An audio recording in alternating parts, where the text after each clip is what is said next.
Hello, beautiful souls, and welcome back or welcome to my podcast, Rewire to Inspire.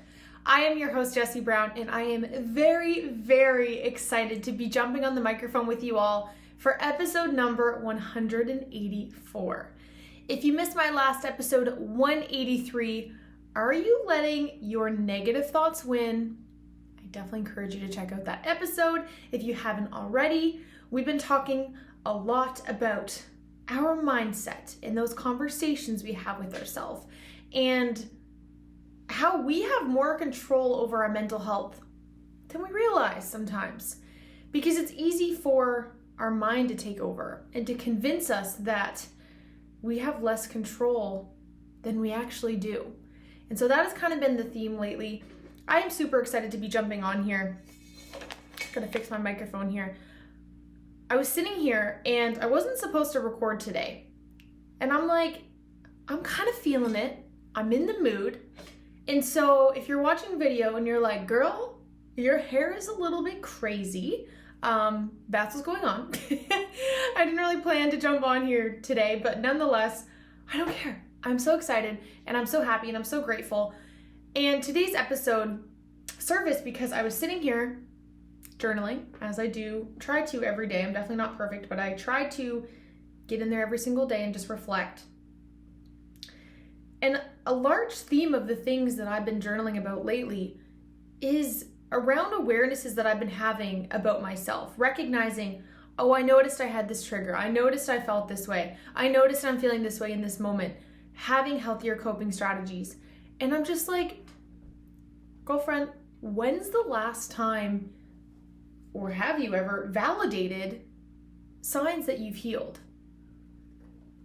I say all the time, day to day, you're likely not going to notice healing happening. Week to week, you might not even notice it happening. But month to month and year to year, you will notice the differences in the impact of your efforts stacking. And it can be hard sometimes to start the process of anything because we like to see that instant results. We like to feel immediate, I guess, what's the word I'm looking for? We like to see immediate results. We like to be able to tangibly notice a difference, feel a difference. We want quick fixes, right? And so it's hard to know sometimes that the work you're doing is paying off. And today's episode is specifically about signs that you're healing. So whether you've been putting in the work, seeing a counselor, doing the healing, journaling, talking to someone in a healthier relationship, you've been just working on yourself, these are some signs that you've healed and you might not realize it. And I think that it's important that we recognize how far we've come, because if you are choosing, I gotta be careful of these background noises because I notice when I listen back to my audio, you can hear them. Shout out to this microphone for being awesome, but not shout out to me for being like a worm that has to wiggle all the time and I'm always touching something. So if you ever hear a little clinging in the background, I am sorry. I'm trying to find more composure when I'm recording.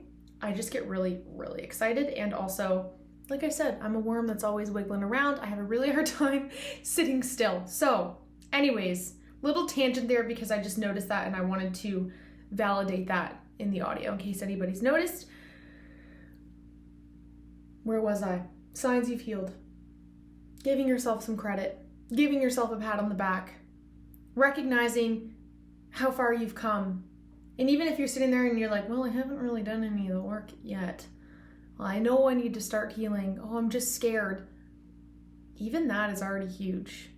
Even the fact that you are listening to this podcast, this is a mental health-based podcast, you would not be listening to me talk if you didn't care in some way, shape, or form about improving yourself, about healing yourself, about learning about certain things, because these aren't the funnest of topics, right? There's a reason self-improvement and mental health podcasts are typically lower in numbers because people don't want to hear it.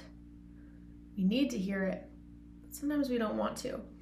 And so validate for yourself that even just the fact that you're here right now and you're listening to my voice, you're probably further along than you think you are. Also validate that whatever it is that you've gone through, you've been through, you've experienced, You've made it out of that. You might not have overcome it, meaning it might still be impacting you, but you got through it. And that in and of itself deserves some love and validation. And so I thought it would be important to talk about some signs that you've healed.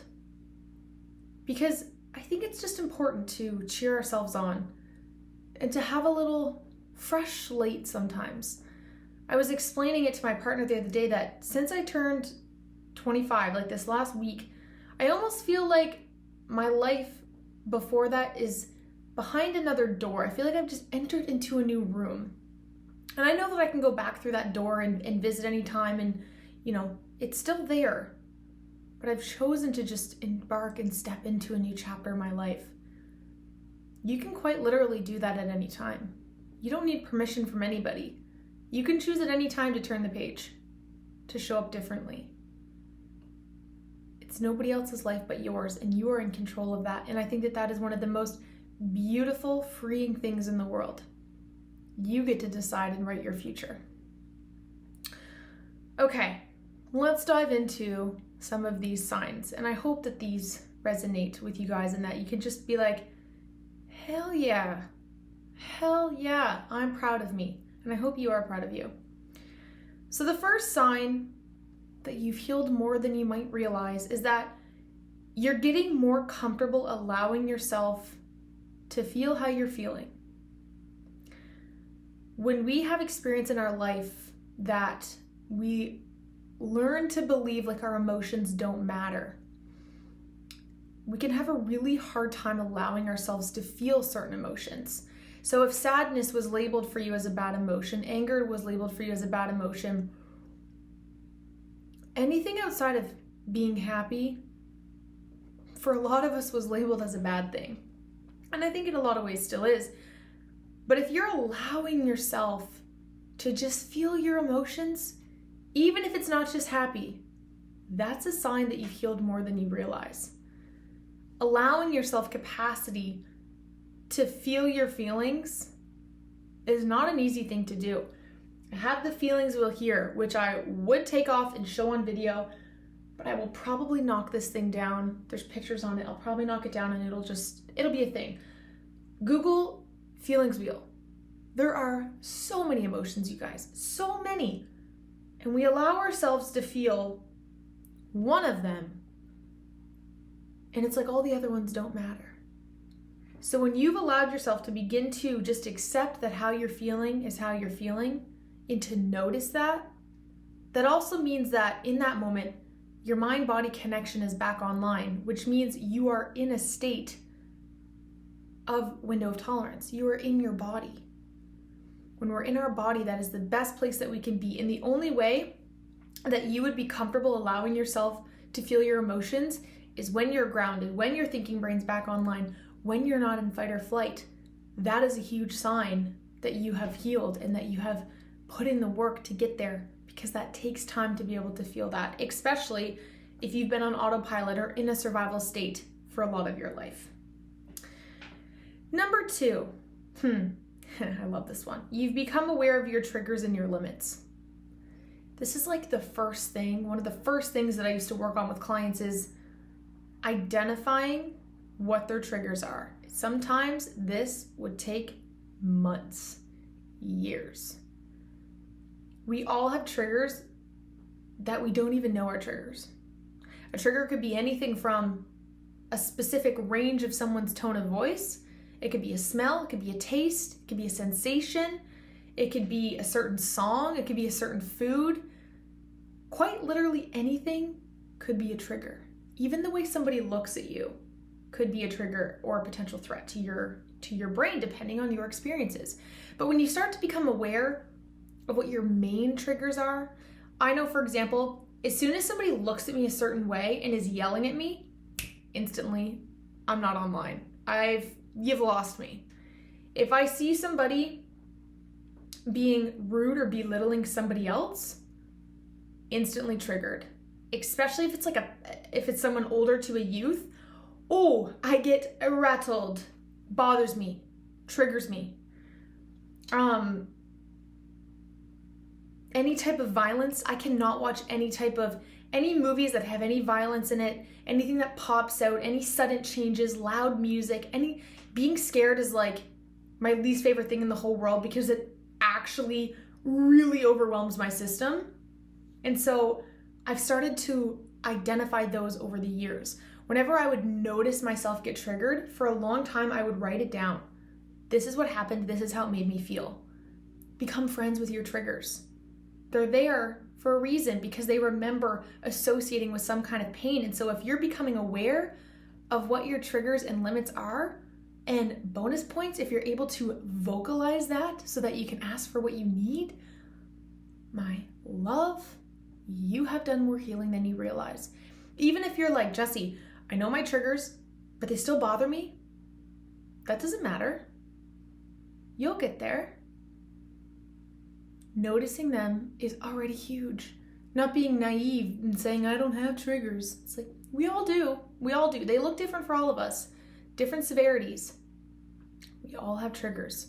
If you are able to list even one thing that you know is a trigger for you, snaps for you, you've done more healing than you might be realizing for yourself. Number 3, I'm working on this one. This one's really hard for me. You're learning to ask for help and accept help when you need it. Put your hands up if you're hyper independent. I still struggle with this one, but the reason I'm going to provide this context is because maybe you're here too. I'm aware of the times I need to ask for help. I still don't. There could be just a lot of stubbornness in me, but I think a lot of it is not wanting to burden anybody with my issues, and so I just don't ask for help. But a lot of times that gets me into more trouble than good because people are like, well, I want to help, and I want to be there for you, and I want to support you, and I'm like, yeah, but I got it. And then I burn myself out. And I can just think of the most clear example. The desk that I'm using to record this podcast on was in a room on the other side of my apartment. And I was like, I'm not going to ask for help. I'm not going to, bother anybody with helping me move this. I'm going to do it by myself. So I Superman lifted this desk over my head into this room, and then I popped a rib out. And I was like, maybe that's a sign that I need to start asking for help. It's okay to be independent. It's okay to want to tackle things yourself. Because for often, a lot of us, that comes from not wanting to express our needs, not knowing how to ask for what we need. And then that turns into us being really good workers, really effective, really organized, really efficient on it, right? But on the other side of that, the negative side of that is we carry a lot of weight on our shoulders and we don't realize the implications of that. We take on the burden of the world because we're like, I got it, I'm tough.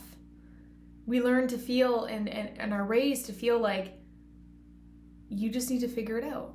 And I was raised by a woman who's very independent, who was raised by a woman who was also very independent. And so I was just shown my whole life, girl, you got it, which again is great. But at the same time, asking for help and at least noticing times when you should ask for help is a great sign that you've maybe healed a little bit. But I got to be fully transparent in that I am still working on that one, largely. But I wrote it down because I've noticed that I'm more aware of it. And I'm more aware of trying to ask for help, especially with things that I'm like, why would I work so much harder to figure this out when I can just ask someone who knows the answer? Oh, Kazoki. Number 4. I love this one. You're learning to honor your needs. If you're able to notice your needs, yet alone honor them, take a step back, even just notice them, you're healing. You've healed a little bit. Because noticing your needs sounds like a very simplistic thing to do. Any of us that have experienced what it's like to not feel like we have control of our needs, you know that almost feels like mission impossible.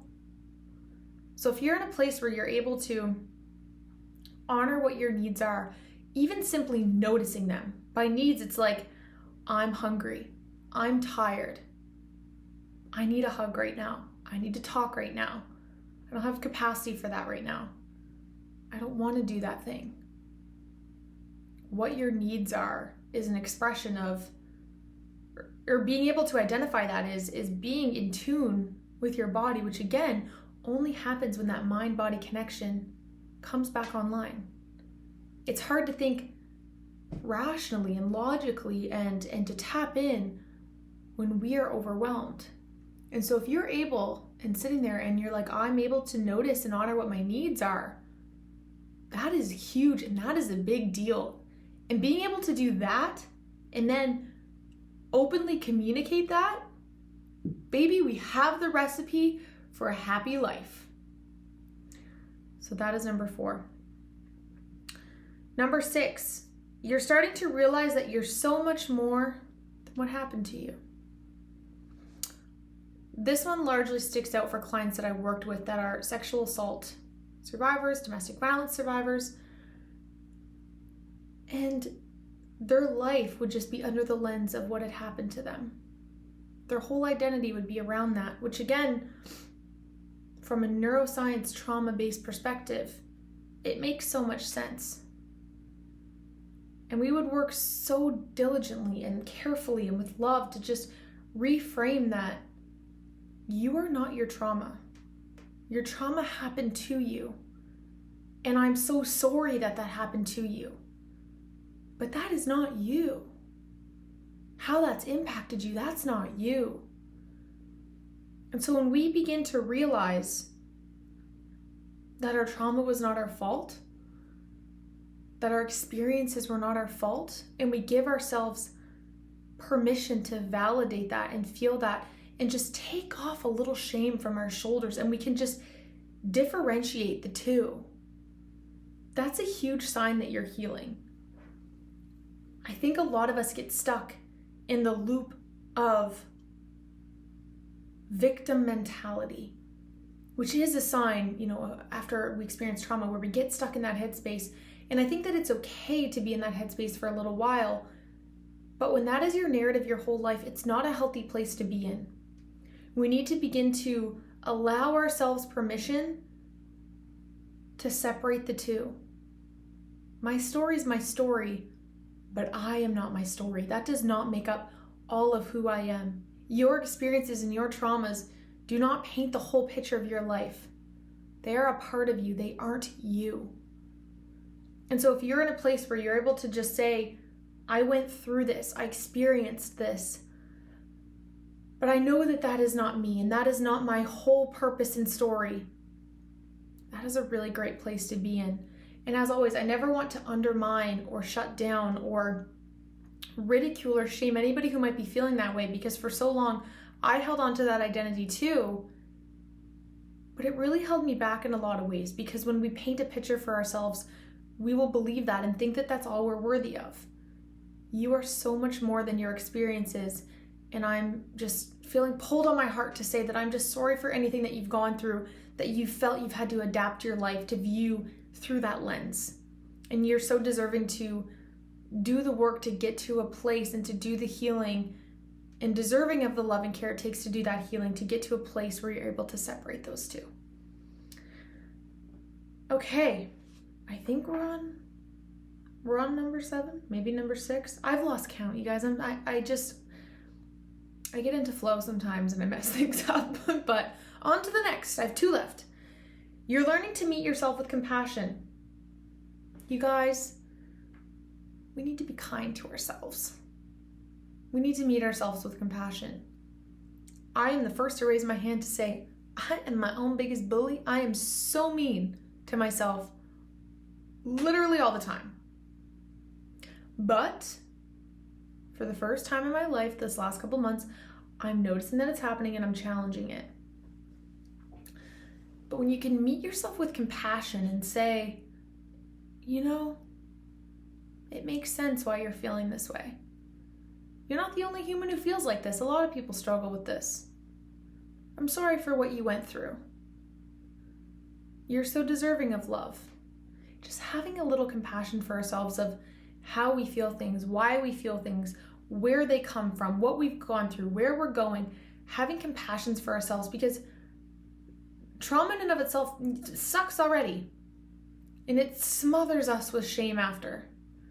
Shame and compassion are worst enemies. They do not like each other. They fight with each other. the more that we can work on just having a little bit of self-compassion, the more we're able to love on ourselves and work towards healing. It's almost impossible to do the work and feel worthy of the work if you're not giving yourself enough compassion to feel that.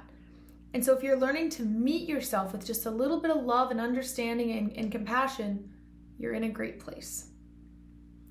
And last but not least, you're starting to have some damn faith in yourself. That is the place we want to get to.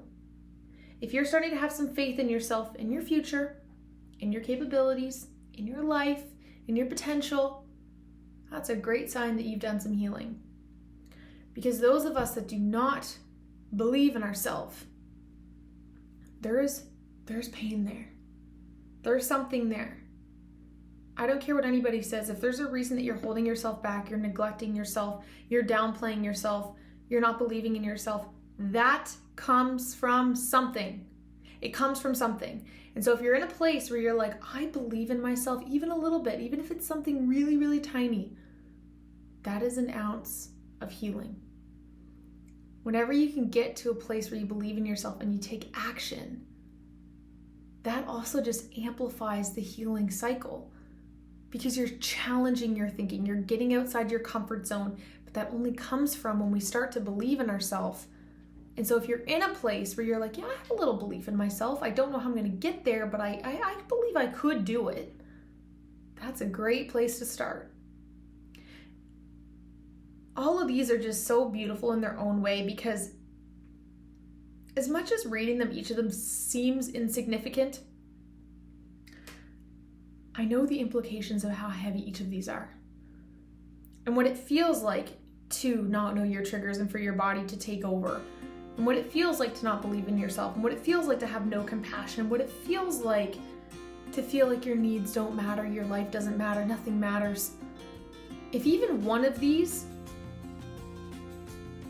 is something that you've experienced or you're starting to experience, I am so proud of you. I'm so proud of you, and keep going. I know it doesn't seem like our healing is working or that we're, making progress forward. You're likely making more progress than you're giving yourself credit for. And sometimes by doing these check-ins and recognizing, hey, I have come a long way. I am doing so much better than I ever thought. I have accomplished more than I thought. I am just making headway and making 1% improvements. That is huge, and don't you dare undermine that for yourself. I hope you guys enjoyed today's episode. This is one that I don't know, I love talking about this stuff so much, because I just think we all need these reminders sometimes, and I think being able to provide those reminders, even if it helps one person, just fills my heart and my cup so much. So I hope you guys enjoyed. If you did, send this to someone that you think might need to hear this. Send this to someone that you think doesn't see their light and you see it for them, and you want them to know that they're making great work and great progress and that you're so proud of them.